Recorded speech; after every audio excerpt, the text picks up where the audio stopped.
Welcome back. Vijayawada కృష్ణలంకలో car ఒకటి బీభత్సాన్ని సృష్టించింది. అతి వేగంతో దూసుకొచ్చిన కారు అదుపు తప్పి ఆగి ఉన్న లారీపైకి దూసుకెళ్లింది.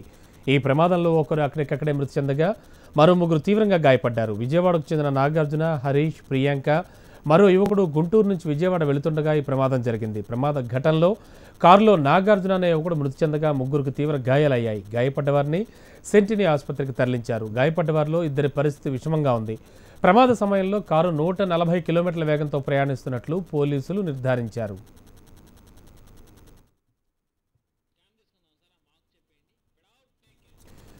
ఈ ప్రమాదంపై మరింత సమాచారాన్ని మా రిపోర్టర్ సాయి అందిస్తారు. హైదరాబాద్, చెన్నై, విశాఖ జాతీయ రహదారి ఇది. ఈ జాతీయ రహదారి వద్ద 130-140 కిలోమీటర్ల స్పీడ్తో ఒక కారు అర్ధరాత్రి బీభత్సం సృష్టించింది. బీభత్సం ఫలితం ఎలా ఉందో ఒకసారి మనం చూడొచ్చు. దాదాపు 130 కిలోమీటర్ల వేగంతో ఎన్టీఆర్ సర్కిల్ దగ్గర నుంచి బస్టాండ్ వెళ్తోంది కారు. ఆ కారు వేగానికి రోడ్డు పక్కనే హైవేకి ఆనుకున్న రైలింగ్ ఏ విధంగా విరిగిపోయిందో చూడొచ్చు. దాదాపుగా ఒక 100 మీటర్ల మేర పూర్తిగా రైలింగ్ పూర్తిగా విరిగిపోయిన పరిస్థితి ఇక్కడ కనబడుతోంది. ఎంత వేగంతో వచ్చి ఢీ కొడితే ఇటువంటి ఘోర ప్రమాదం జరిగిందో ఒకసారి మనం గమనించవచ్చు. అయితే వీరంతా కూడా కారులో ఉన్న వారంతా కూడా స్నేహితులే అని పోలీసులు చెబుతున్నారు. అయితే ఈ నేపథ్యంలో ఒకసారి మనం విజువల్స్లో చూడొచ్చు కారు వేగం ఎంత వేగంతో ఢీకుందో ఒకసారి చూడొచ్చు. అయితే రైలింగ్ కూడా విరిగిపోయి దాదాపుగా 100 మీటర్ల అవతల ప్రస్తుతం మనం చూస్తున్న ఈ రైలింగ్ని ఢీకొన్న అనంతరం కారు ఈ సర్వీస్ రోడ్డు కృష్ణలంక హైవే పక్కనే ఉన్న సర్వీస్ రోడ్లోకి దిగిపోయింది. అయితే మనం కారు పడిన విజువల్స్ని ఒకసారి చూడొచ్చు. మనం చూసిన ఈ సర్వీస్ రోడ్డు కింద ఒక లారీ పార్క్ చేసింది. అంటే కారు పడిన ప్రదేశంలోనే లారీ ఉంది. లారీ పైన కారు పడిందంటే ఎంత వేగంతో ఢీకొట్టిందో అర్థం చేసుకోవచ్చు. అయితే వెంటనే పోలీసులు అయితే అర్ధరాత్రి సమయంలో వచ్చి ఆ లారీని అయితే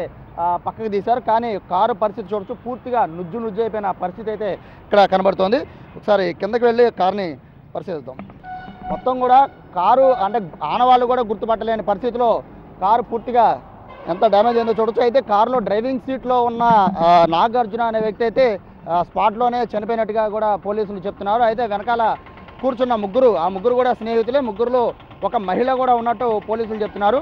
ఆ కారు వేగానికి కారు బయట అంటే ఇంజన్ కూడా పూర్తిగా ఎదర కాలిపోయిన పరిస్థితి కూడా ఇక్కడ కనబడుతోంది. అయితే ఇక్కడ దీనికి సంబంధించి ఎక్కడా కూడా మొత్తం పూర్తిగా కారు మొత్తం కూడా డ్యామేజ్ అయిపోతే అయితే ప్రాణ నష్టం అయితే ప్రస్తుతానికి నాగార్జున అనే డ్రైవర్ మాత్రం చనిపోయాడని చెప్తున్నారు. కానీ మిగతా వాళ్ళు ఎవరికి ప్రస్తుతానికి అయితే తీవ్ర గాయాలు ఉన్నాయి తప్ప ప్రాణాపాయం నుంచి తప్పించినట్టు చెప్తోంది. ఎయిర్ బెలూన్స్ కూడా ఎక్కడ ఓపెన్ అయినట్టుగా కూడా కనిపించిన పరిస్థితి. అయితే ఇక్కడ మనం గమనించాల్సిన మరొక అంశం కారు ఇక్కడి నుంచి ఆ రైలింగ్ ఢీకొని ఇక్కడ పడితే దాదాపు మనం చూడొచ్చు అవతల రేకుల షెడ్ ఒకటి కనబడుతుంది.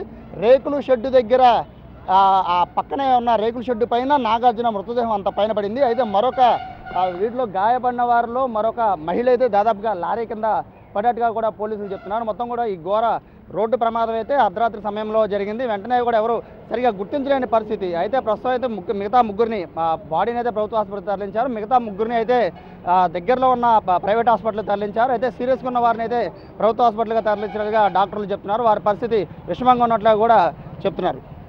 కెమెరా పర్సన్ జీవంతో సాయి, హెచ్ఎం టీవీ, విజయవాడ నుండి.